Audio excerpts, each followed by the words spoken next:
ረመዳን የስብዕና ግንባታ ማዕከል።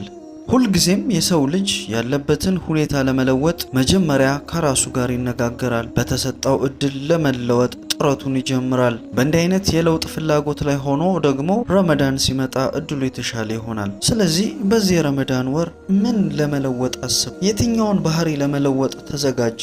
ከየትኛው ልማድ ለአንዴና ለመጨረሻ ጊዜ መላቀቅ ትፈልጋለህ? የተጠናወተህ አላስፈላጊ ባህሪን ለመተው ምን አይነት እድል እስኪመጣ ነበር የጠበቅከው? ከረመዳንስ የበለጠ ምን አይነት እድል ሊመጣ ይችላል?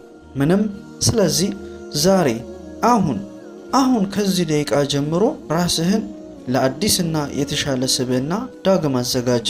መንቀሳቀስ ጀምር። ሁሉንም ነገር በትንሹ በመለማመድ ለዘመናት አብሮህ ከቆየ ልማድ ራስህን ነፃ አድርግ። ምክንያቱም ረመዳን የለውጥ ወር ነውና፣ ምክንያቱም ረመዳን የድል ወር ነውና፣ ምክንያቱም ረመዳን የትዕግስት ወር ነውና። ስለዚህ ለመለወጥ እየፈለግ የተለያዩ ሰበቦችን እያስቀመጥክ የመለወጡን እድል አራዝመከው ከሆነ ይኸው ረመዳን አንድ ተባለ።